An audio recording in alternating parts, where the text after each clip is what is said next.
Viewers, for a while it seemed that the India bloc is too fractious to present a united face against the Modi-led NDA. And there was reason to believe that the ambitious political conglomerate might just sink into the gaps between each of its contending factions. After all, Mamata Banerjee was only too happy to not concede space to the Congress and left in her bastion Bengal. JDU chief Nitish Kumar flew the coop, leaving the India bloc in tears and tatters in Bihar. In Uttar Pradesh, Jat Supremo Jan Chaudhary stomped off to join the NDA, bemoaning the lack of respect as the NDA handed his grandfather the gold standard in all national awards. And even Aadmi's Kejriwal suddenly began to look down his khas nose at the Congress in Punjab. Indeed, it was as if the India bloc was intent on handing the election on a platter to its rival. The implosion prompted Modi, who is not one to let go of a chance to thwack a full toss for 6, to proclaim that ab ki baar NDA 400 par. But that was then. Now, a few weeks later, perhaps stung by the Modi 400 par proclamation, the India bloc seems to have at the very least resolved to make a match of it. A series of Congress SP, Congress AAP tie-ups are on the cards across the Hindi belt. And where they haven't, we are told that stakeholders are in advanced stages of congenially conducted discussions. Viewers, let me give you a quick rundown of where some of these seat sharing agreements have reached fruition. Delhi, the exact specifics of the seats still to be announced, but net, the tie-up is on. Uttar Pradesh, I've already told you, viewers, there the Congress contesting 17, the rest the Samajwadi party. In Kerala, Cong left seat deal has not been finalized, but it is, as I told you, in advanced stages of negotiations. West Bengal, there is fresh talk between the TMC and the Congress. In Punjab, the AAP rules out seat sharing. We don't know if the Congress, therefore, will take a back seat or not. But in Goa, the Congress AAP deal is on the cards. It's not been finalized. In Gujarat, the Congress AAP deal again looks almost as if it is going to be concluded. In Haryana also, the Cong AAP deal in its final stages. In Assam, the Cong AAP seat deal not finalized, and we don't quite know even if it is a factor. The Samajwadi party will take presumably a back seat, perhaps one seat in Madhya Pradesh. The Congress will go up against the BJP there in a direct contest in the remaining seats. The India bloc's challenge in the Hindi belt is Herculean, viewers. The BJP here has a 90% winning rate across 225 seats, but the India bloc says that the BJP's dominance is also its vulnerability. It says, with practically nothing more left to win and 10 years of anti-incumbency, not to mention a united opposition, the NDA's tally is only set to reduce. Viewers, the fundamental question, therefore, is whether unity is enough. The strength that comes with unity is enough to take on Moditwa. The other, of course, question that flows logically, viewers, another way of saying is, can India match Moditwa? Fundamental question tonight on the crux. And let's open this up. Let me begin first by asking a straightforward question to our data analyst, Dr. Birender Chaudhary, who's with us. Dr. Chaudhary, I know you've been crunching the numbers. Very quickly, give us an overview of the numbers in the Hindi belt and how much really is the gap between the India bloc and the NDA, number one. Number two, in Uttar Pradesh and Bihar, the two most significant Hindi belt states, can you tell us what it's looking like? Very quickly, sir. Thank you, Doctor. जी बहुत बहुत नमस्कार मौका देने के लिए। देखिए 10 राज्य Hindi belt के हैं जिसमें कुल सीटें बनती हैं 225। यदि 2014 का डेटा देखें तो एनडीए को मिलता है 201 225 में से, strike rate 89%।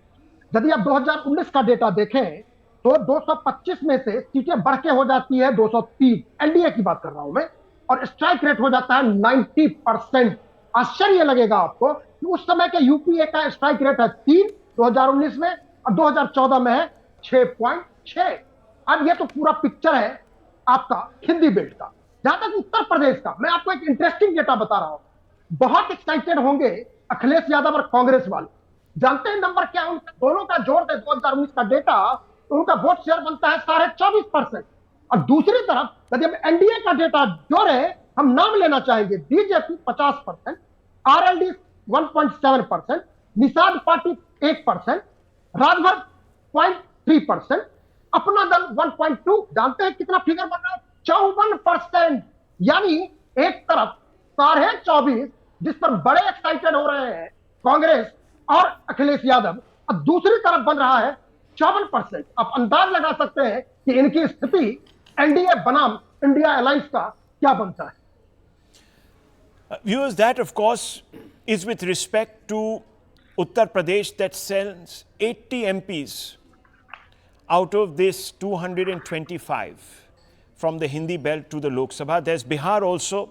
And Dr. Chaudhary, if you can quickly give us an overview of Bihar, we would be very delighted. Yes. Bihar का मैं बताना चाहूंगा कि 2019 का डेटा यदि आप देखें तो आपको आश्चर्य होगा कि उसमें महागठबंधन में सब था नीतीश कुमार को छोड़ के। और सीटें कितने मिलती है यूपीए को? एक। वो भी कहां का? किशनगंज का। वो भी किशनगंज बहुत डाउटफुल है। इस बार मुझे संभावना लग रहा है कि वो एमआईएम कहीं जीत न ले, क्योंकि विक्ट्री मार्जिन बहुत क्लोज है। अब रही वोटों के प्रतिशत का देखेंगे बिहार में, क्योंकि इंडिया अलायंस में बिहार में भी बड़े एक्साइटेड है। अब सुनिए डेटा क्या है।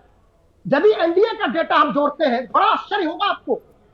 24.1 बीजेपी 2019 का डेटा है, जेडीयू 23.5, एलजेपी 8, एचएएम 2.4, आरएलएसपी 3.7, यानी 61.7% एनडीए का अलायंस वोट शेयर है। और दूसरी तरफ the Nitish flip has really hurt the UPA there. Okay, let's open this up. We've set this up with two definitive states of the heartland. I want to come across to Rashid Kidwai Saab. Rashid Kidwai Saab, look, yes, fundamentally, if you go back to 1977, the idea of propping one particular candidate did help.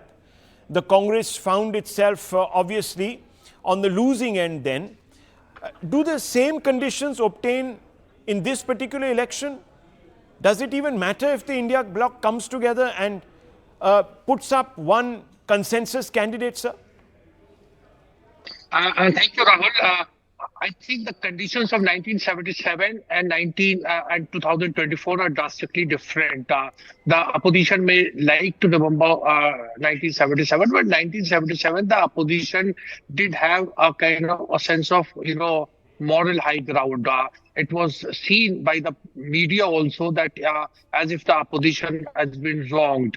So therefore there was media, there was all kind of civil society people, and there were all kind of things were there. And the opposition, of course, lacked resources, personality, talking points, leadership, etc. But it covered up. So it was a very different era. There was no social media at that point of time.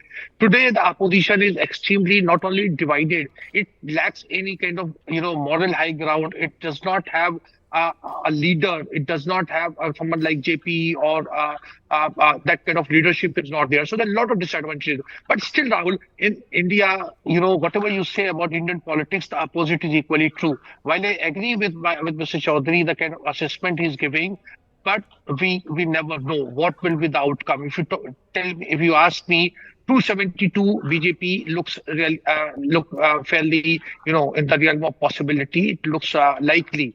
But 300 plus, I have my own doubt. Why? Because there are 4 states like Bengal, Maharashtra, Bihar, and Karnataka.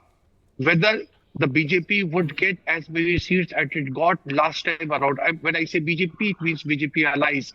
If there is going to be a shortfall of 30-40 seats, then we have a situation where the BJP may find difficult to cross 300 seats. And if they find anything less than 272, then it's a new situation. So what I'm saying is that today the opposition is divided, but regional parties are fairly strong. The Congress has to get its act together in so to say in the Hindi belt, and it looks very difficult. And that's why there are one-on-one kind of alliance, one candidate in one constituency, and a party like AAP has come with the Congress. It shows desperation. Okay. But at the same time, I would not, as a political commentator, I would not say, the BJP is through or India is through with 300 plus seat. Advantage, Okay. yes. Favorite, yes.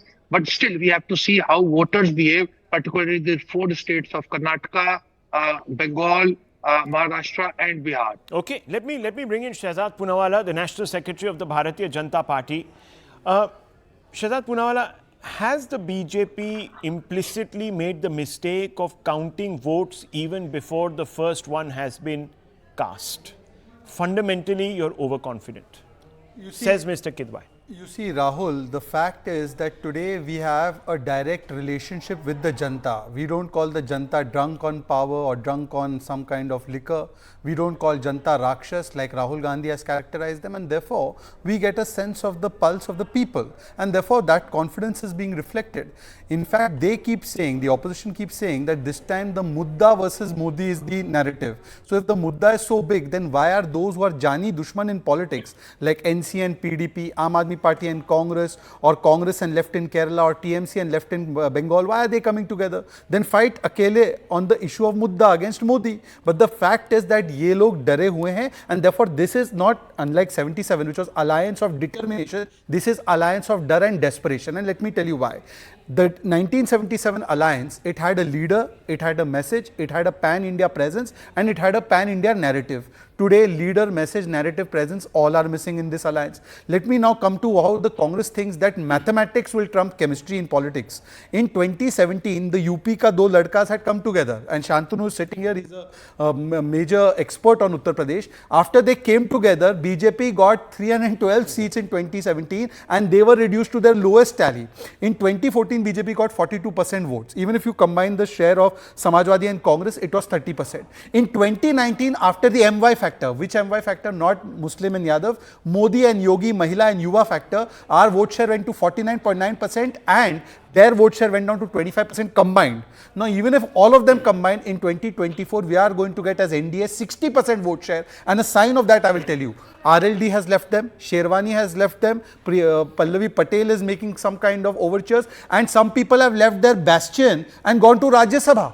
Some people are unable to say whether they will contest from Amethi. So this sign of no confidence in Rahul, in Akhilesh, has brought them together. This is a Majburi ka alliance. In some ways, it's a natural alliance because they are both Parivarwadis, they both abuse Sanatan and Hindu Dharma, they all play the divide and rule card, they insult the Janta. But the fact of the matter is that just because you do photo op in a room does not mean it translates into the voters coming together. And it was seen, and Birenderji is here, the strongest alliance that could have been made ever was SP-BSP alliance. Yeah. Rahul, you would remember. On paper, the strongest alliance.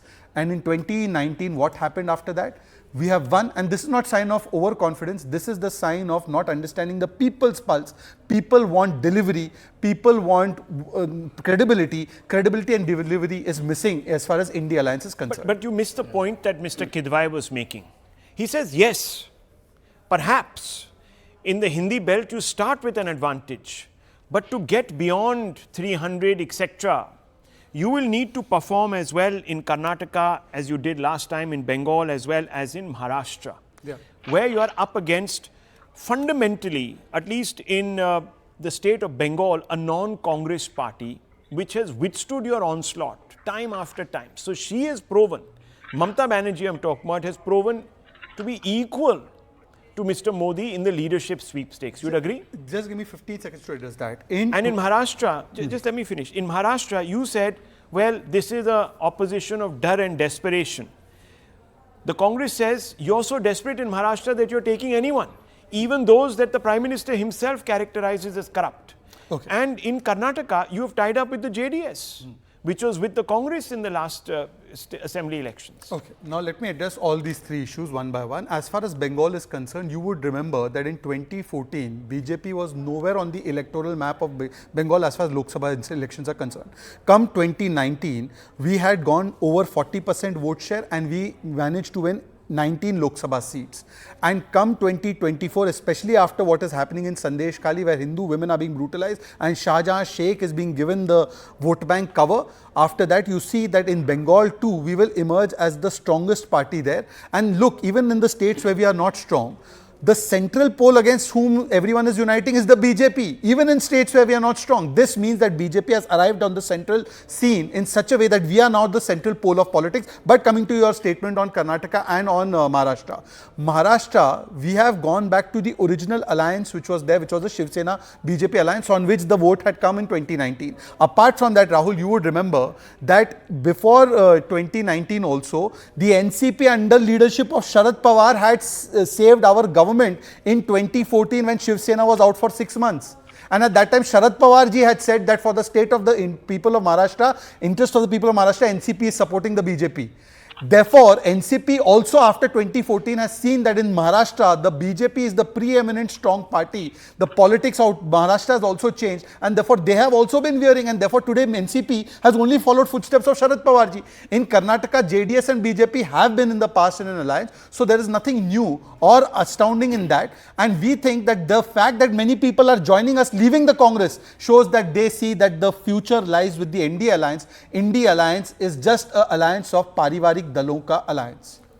Well, I mean, you still haven't really answered the opportunism charge in Maharashtra. No, Sharad Pawar is not Ajit Pawar. Ajit Pawar, you yourself have characterized, not you personally, but your party, I'll answer as that a corrupt also. leader. No, I am asking that they keep saying we are washing machine. I want to ask, why do they keep dirty laundry with them? If this laundry is so dirty, you realize the laundry is dirty only once they have left you. And please tell me, what is the charge on Milind Deoda? What is the charge on RLD leader Ajit Singh, Jain Chaudhary? What is the charge on several other Congress leaders? Zishan Siddiqui pe kaun sa charge hai? You are debating that also. Zishan Siddiqui, what is the charge on him? He is saying that, there is no respect for Muslims in the Congress party. Okay. So everybody being painted that they are corrupt, I think is only something that the Congress party cannot keep its leaders together, then it blames others. Tehseen Poonawala, respond. I think you're on mute. Yeah, go ahead. Yes. Yeah. Thank you, Rahul. Lots of noise made by the BJP as usual. Not too much of substance to back it up. So let's break each and every myth one by one. First of all, the last point that the BJP spokesperson made. Why do we keep dirty laundry? I say we because I support the opposition. We don't keep dirty laundry. You go about saying your laundry is dirty. You go about sneaking into our laundry, trying to put our dirty laundry, trying to put our laundry out in public and showing it's dirty. And then you take that same laundry which you've accused of being dirty and saying, look, now they are with us. We've got this laundry. No, we never said anyone is corrupt. You made the allegation. Himanta Biswa Sharma, you removed the white paper on him. You said he is the most corrupt man. On Conrad Sangman, which you are in alliance, the Honorable Home Minister of India said in his state of Meghalaya is the most corrupt man in the history of India, not in the history of Meghalaya. You are in an alliance with him. YS Chaudhary ji, your colleague GVL Narasimha Rao said he got funding from sources that are harmful to India. He's today an esteemed member of your party. Opposition didn't say. You all make the allegation, and that is evidence that you all make the allegations. You all use the organization ED, which I call BD Bajrang Dal, an arm of yours, to get people onto your side. And same with Mr. Siddiqui that you said. Mr. Siddiqui suffered ED raids in the middle of his elections. He suffered it. Today he's in your party. That's not the debate for today. We're not debating individuals. We're debating a larger idea. And I'm very happy Birendra Chaudhary ji is here because Dr. Saab is fantastic with his data. Yes, he's absolutely right. 2014, 2019, the UPA was decimated in the Hindi heartland. Absolutely. And he's correct about it. And people forgave the Honorable Prime Minister for demonetization. But I don't think that now, when you go back to the people in 2024 and you remind them that every time the BJP has been in government, people have suffered, and the suffering has been to levels that has only increased. If demonetization was suffering, then came the first lockdown. If the first lockdown was bad, came the second lockdown where oxygen was not available. And now you have a massive pandemic of heart attacks where youngsters are dying. Nobody wants to address it. I do agree with one fundamental point that Rashid ji makes or Dr. Chaudhary makes. The opposition hasn't been able to highlight these issues for whatever be the reason.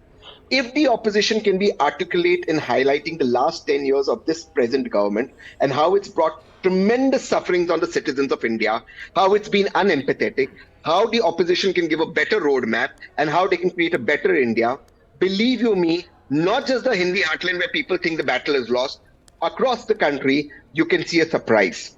The BJP may find it difficult to cost 300 on its own, forget 370. It may find it difficult. But yes, there is a caveat. The opposition needs to get up right issues, not personalize those issues, and at the same time bring solutions for the people. If they can do that, even in the Hindi heartland, you'll see a surprise. Just one point, Rahul, one last point. In states like Madhya Pradesh, Chhattisgarh, Jharkhand, the Congress enjoys close to about 40% of the vote share. Yes, in the Lok Sabha, I agree the Prime Minister is the tallest leader. Like in Uttar Pradesh, they sweep and they get more than 50%. I do admit to that. But there is double anti-incumbency. There is local anti-incumbency.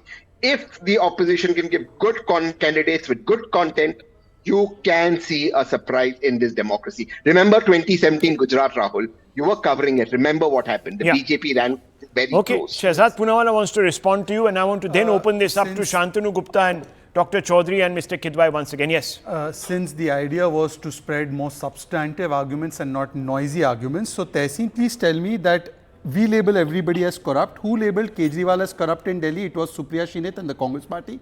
Who labeled TMC as cancer of corruption in West Bengal? Adhir Ranjan Chaudhary. Who labeled Pinarayi Vijayan as corrupt fascist? Kerala CM was labelled as such by Mr. Venugopal from the Congress party. And Punjab's Bhagwant Mann was called as the person who's allowing 40,000 crore corruption by Mr. Navjot Singh Sidhu. So Tehseen, are these people from the BJP or are they from the Congress? And by the way, Tehseen, since you are such a great political analyst and expert, how does this alliance work? In Punjab, which is on side of Delhi, you are abusing Aam Aadmi Party, and in Delhi, where you used to abuse till 2 months ago, and you yourself were on Rahul's show in another channel where you had said Arvind Kejriwal is corrupt. I have the video, I don't want to embarrass you.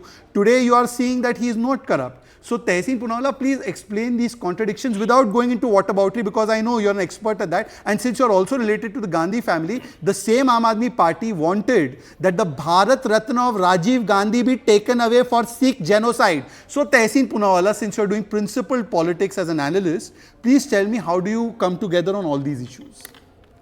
By virtue of you being related to me, that relations also extend, but let's not get personal here. Let's speak on facts out here. So now there are 2 or 3 points that the BJP spokesperson has rightly raised. He's raised the point about, first he's asked about Punjab and Kerala. And Rahul, I've said this multiple times on your show, there cannot be an alliance in Punjab and Kerala. Why should there be an alliance? The BJP doesn't have ground there. Why should the opposition unite and cede ground for the BJP? So that I think is tactical and there shouldn't be an alliance. However, I do concede to the point that he's making. That's a valid point. The language of the alliance, knowing that there was going to be an India alliance, could have been better and not been so personal or acrimonious against each other. While they should have maintained their individual identity, I do completely concede. And I have to say one thing. The India alliance communication was a disaster since September. The communication department of the India alliance completely collapsed. So that the only thing they united on was boycotting 14 anchors, which was ridiculous. So I think that the opposition needs to learn. And this is one thing they should learn from the Prime Minister and from the BJP on better communication. But one second. Just one point. But this is trivial compared to the suffering and real-time suffering people have felt. If the opposition can bring out the first lockdown, the second lockdown, the heart attacks today, the problem but of don't you think those issues have already been brought up several times, including in the Hindi heartland election that has just concluded? 1 minute, let's just open this. They've not touched ground, but today they will, because people next to them are falling down of cardiac arrest. I remember from caste, destroying farms, from caste to COVID. This destruction is being underestimated. Okay, the destruction of farms by stray animals. Okay, let's come back to this. Losses. Fair enough. Let me ask this question. Shantanu Gupta, look, there is another C word which we forget. The numbers are great. We saw the numbers. We saw the numbers in 2019, SP and BSP, and we saw other alliances in Uttar Pradesh come together, and it appeared on paper that this is going to be. But the C word is chemistry. Yeah.